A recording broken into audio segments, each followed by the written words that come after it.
안녕하세요. 마음을 안아주는 엠브레스 마인드 성북고대직영점 구자엽 원장입니다. 요즘 코로나가 장기화됨에 따라서 보호자분들께서 아이들과 더 많은 시간을 보내고 계실 텐데요. 아이와 함께 보내는 시간이 길어진 만큼 아동의 전반적인 발달 심리에 관해서 관심이 높아지고 있는 것 같습니다. 저희 엠브레스 마인드에서는 아동의 전반적인 발달 심리 그리고 정서와 관련해서 심리, 놀이, 언어, 감각 놀이 치료 등 다방면에서 치료를 접근하고 있는데요. 오늘은 엠브레스 마인드에서 진행되고 있는 다양한 치료 중에서 감각 통합 치료에 대해서 다뤄보도록 하겠습니다. 보호자분들께서는 혹시 감각 통합에 대해서 들어보신 적이 있으신가요? 감각 통합이란 간단히 말해서 외부 환경에서 들어오는 다양한 감각 자극들을 뇌에서 적절하게 조직화하고 통합시켜서 적응 반응을 이끌어내는 과정을 말하는데요. 이렇게 설명을 들어도 감각 통합이 무엇인지 이해하기 어려우실 분들이 많으실 것 같습니다.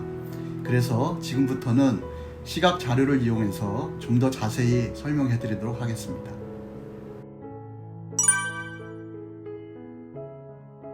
먼저 감각에는 여러분들이 많이 알고 계시는 시각, 청각, 후각, 촉각, 미각과 더불어 감각통합에서 가장 중요하게 생각하는 전정감각과 고유수용성 감각이 있습니다. 청각은 듣기, 시각은 보기, 후각은 냄새, 전정감각은 중력과 움직임, 고유수용성 감각은 근육과 관절의 움직임에 관련되어 있습니다. 다양한 감각들은 신경계 조직화를 통하여 신체의 물리적 상태와 주위 환경에 대한 정보를 제공합니다. 이러한 과정은 우리가 의식하지 않아도 자동적으로 처리되는 과정으로 여러 감각들 중 무엇에 집중할지 선택하며 학습과 사회적인 행동의 잠재적인 기초를 만들게 됩니다.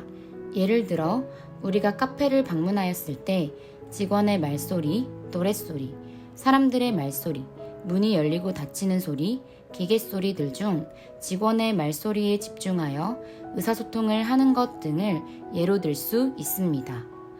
이러한 발달은 태아가 자궁에서 어머니의 신체 움직임을 뇌가 느낄 때부터 시작되는데 태어난 이후에는 기고 서며 발달합니다. 배우는 것이 느리거나 행동의 결함과 같은 잠재적인 문제들은 골절과 같은 외상에 비해 명백하게 드러나지 않으며 아동들이 배우는 것이 느리고 행동이 서투른 것은 종종 뇌의 불충분한 감각통합의 원인이 됩니다. 감각통합 장애는 뇌라는 소화기관에서 발생하는 소화불량과 같습니다. 뇌가 감각 입력을 능숙하게 처리하지 못하는 경우 행동을 효과적으로 할 수 없게 됩니다. 효과적인 감각통합이 없다면 무언가 학습하는 것이 어렵고 종종 자신에 대해 불쾌감을 느끼게 되며 일상적인 요구와 스트레스에 대해 쉽게 대처할 수 없게 되지요. 감각통합 장애는 교통체증에 비유할 수 있는데요. 뇌를 큰 도시로, 신경전달을 도시에 다니고 있는 자동차로 비유하여 생각해 봤을 때 효과적인 감각처리 과정은 모든 감각 자극을 목적지까지 빠르고 순조롭게 전달하지만 감각통합 장애가 있을 경우 일부 감각 정보는 차가 막혀 꼼짝하지 못하고 있는 상황이 됩니다. 뇌의 일부분은 그들의 직무를 수행하기 위해 필요한 감각 정보를 받지 못하게 되어 교통체증이 발생하게 되는 것입니다. 이러한 교통체증이 발생하면 목적지까지 도착하는 시간은 그만큼 늦어지게 되고 이는 환경적인 반응에 제대로 타이밍을 맞추지 못하거나 둔하거나 혹은 너무 예민하게 나타나게 됩니다. 그렇다면 감각통합 장애가 있는 아동들의 징후와 증상은 어떤 것이 있을까요?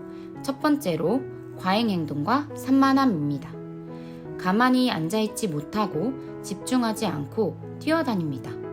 어린 아동들은 사방을 온통 어질러 놓고 다니며 조금 큰 아동들은 뛰어다니는 것은 어느 정도 가라앉았을지 몰라도 여전히 과도한 신경활동으로 인해 방에 가만히 앉아있거나 숙제를 하지 못하고 학교에서는 하고 싶은 것을 자제하지 못하는 모습을 보입니다.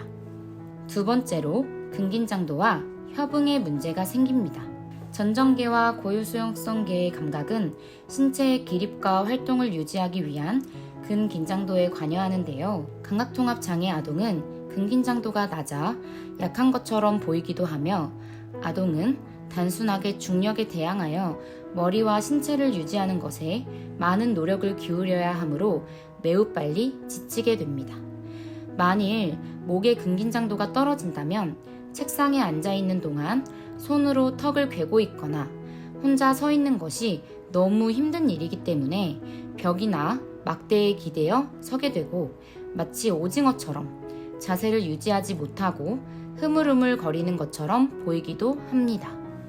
전정 고유 촉각계가 원활하게 작용하지 못하면 운동 조절 능력도 떨어져 쉽게 균형을 잃거나 넘어지게 됩니다.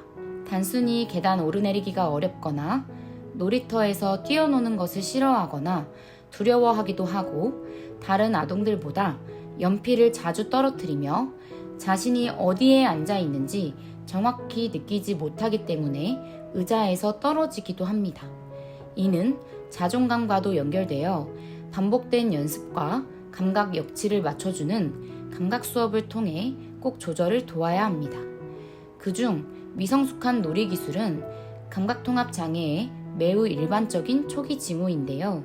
블록 쌓기, 장난감 조작, 퍼즐 맞추기를 하지 못하는 아동들은 대개 감각통합의 문제를 동반하고 있는 경우가 많습니다. 감각통합의 과정은 크게 4단계로 이루어지며 하위 단계의 감각이 적절하게 통합되어야 최종 산물인 학습에 관련한 발달이 이루어질 수 있게 됩니다. 지금까지 감각통합에 대해서 알아보는 시간을 가져봤는데요. 도움이 되셨을까요? 아이에게 감각 처리에 대한 어려움이 관철된다면 센터에 내원하셔서 전문성을 갖춘 감각통합 전문가와 상담을 받아보시기를 바라겠습니다.